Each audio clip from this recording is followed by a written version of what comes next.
All right, people. So welcome to Jumbo IAS and welcome to UPSC Prelims Phoenix batch. In this batch, we revise the entire syllabus for UPSC Prelims examination. That includes both the static portion as well as current affairs. Now, this particular lecture is related to static lecture series. And in static lecture series, we are currently covering Indian polity. And this particular lecture is related to Indian polity. Now, your today's topics or daily targets for today were parliamentary system or union legislature. So everything related to static union legislature would be covered in this particular lecture. All right. Now, the notes were given to you for this particular lecture. The notes, Indian Parliament, the notes were given to you well in advance. I'm hoping that you have already gone through the notes and now you're sitting for this lecture because this would be revision number 2 because we are going to revise Indian Parliament through a set of 30 MCQs. All right. So let's begin. So Indian polity, day 6. And our today's targets were, well, now one only, and that is Indian Parliament. Okay, so let's start discussing the most probable MCQs from this topic. So yeah, question number 1. With reference to Indian parliamentary system, consider the following statements. The President of India is a member of both Rajya Sabha, is a member of the Rajya Sabha, but does not participate in the proceedings of Lok Sabha. The Indian Parliament consists of the President, the Council of States, and the House of People. The 61st Constitutional Amendment Act reduced the voting age from 21 to 18 years. Now look, this statement number 1 is VP, Vice President. President is not part of Rajya Sabha. Okay, President is not a member of Rajya Sabha, nor is Vice President. Vice President is also not the member of Rajya Sabha. He is actually the presiding officer. So President, Vice President are not members of the legislature and they do not participate. Vice President actually is the chairman of Rajya Sabha. That part is clear. Now, as per our constitution, well, the Indian Parliament consists of House of People, which is Lok Sabha, Council of States, which is Rajya Sabha, and the President also. President is also part of Indian Parliament because it is the President of India that summons the House, prorogues the House, motion of thanks is presented by the President. So President is not a member of Lok or Rajya Sabha, but President is part of Indian Parliament because he performs various important functions. So this is correct. Now, well, Article 324 clearly says that in India, elections shall be held by universal adult franchise. So all adults in India, all adult citizens of India are entitled to vote. But who are adults? Earlier, the age was 21 years old. But through 61st Constitutional Amendment Act in 1988, the voting age was reduced from 21 to 18 years. This part is absolutely correct. Okay, so the answer would come out to be B, 2 and 3. Right? Question number 2. Regarding the composition of House of Parliament, which of the following statements is incorrect? Remember, the maximum strength of Lok Sabha is fixed at 552 members. In the Rajya Sabha, representatives of states are elected by elected members of state legislative assemblies. 4th schedule of the Constitution deals with allocation of seats in Rajya Sabha. All union territories have representation in Rajya Sabha through an electoral college. Now, first statement is correct. Second statement is also correct because members of Rajya Sabha are elected by state legislative assemblies through proportional representation by means of single transferable vote. We all know about this, okay? 4th schedule of Constitution deals with allocation of seats. Which state will get how many seats in Rajya Sabha is mentioned in 4th schedule. Now remember, all union territories have representation in Rajya Sabha? No, not all. Delhi, Puducherry, J&K, only they have representation in Rajya Sabha. Not all. Clear? All the other UTs do not have representation in Rajya Sabha. So this is false and they asked which is incorrect. D. Okay. Next. Consider the following statements regarding the qualifications and vacancies of MPs. A person must be at least 25 years of age to be a member of Rajya Sabha. If a sitting member of Lok Sabha is elected to Rajya Sabha, their seat in Lok Sabha becomes vacant. A person can be member of both Parliament and state legislature for a period of 14 days before choosing one. Okay. Now remember, for Lok Sabha, the minimum age is 21. For Rajya Sabha, the minimum age is 30. Okay. So this statement is false because it is talking about Rajya Sabha.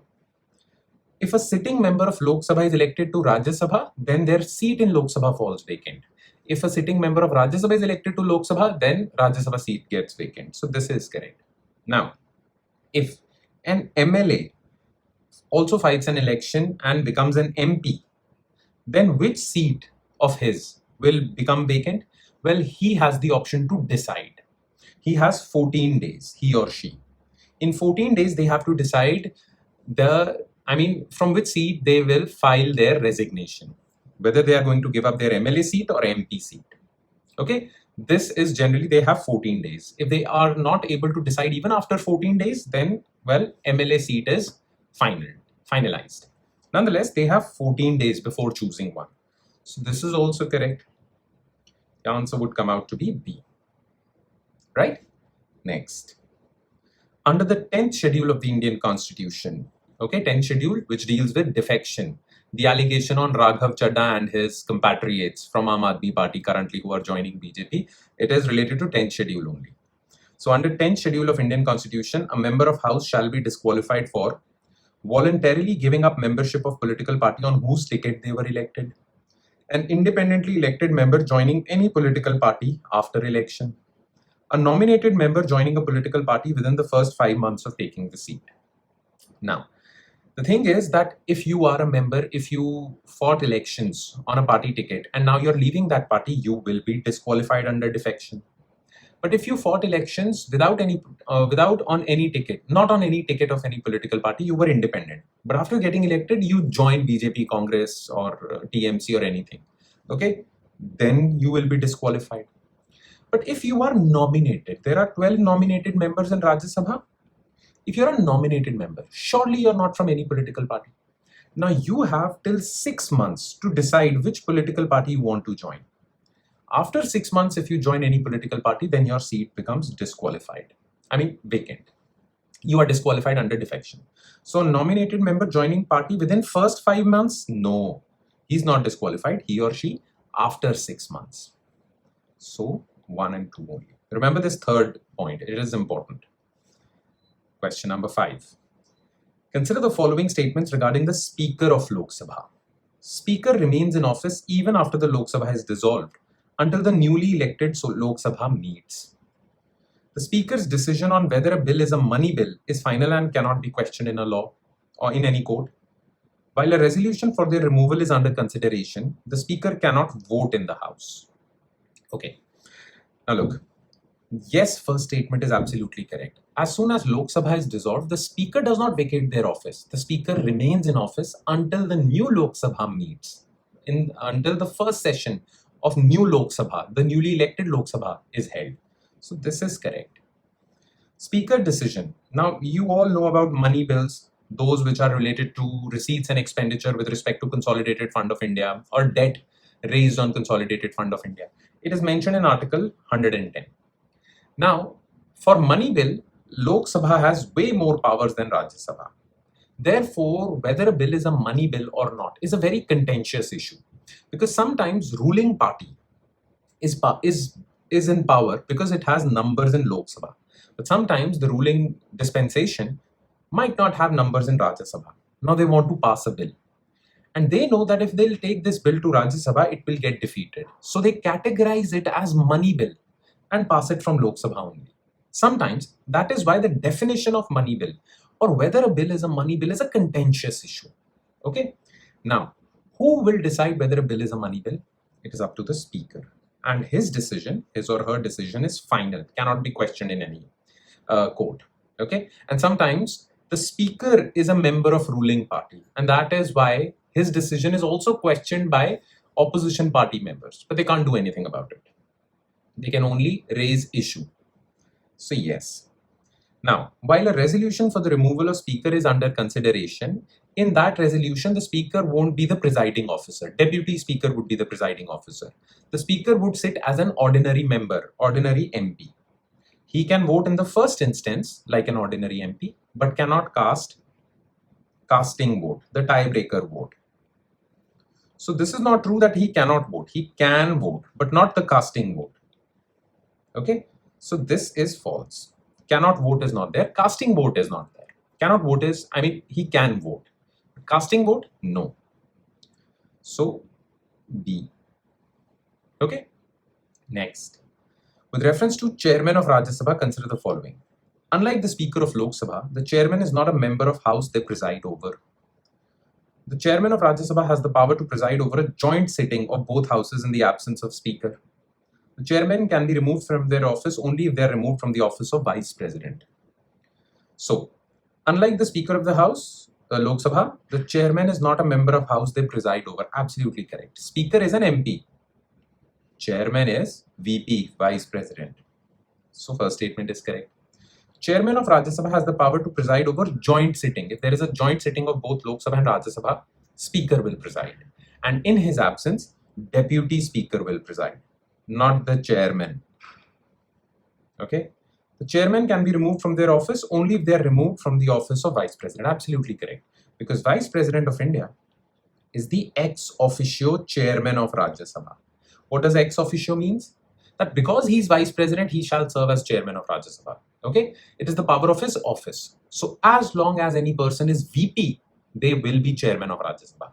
If you want to remove them as chairman, you have to remove them as VP also. This is the meaning of the word ex officio. Okay? So this is correct. Answer would be 1 and 3 only. Okay? Next. Which of the following statements is correct regarding parliamentary procedures? The quorum to constitute a meeting of either house is 1/10 of total number of members of that house.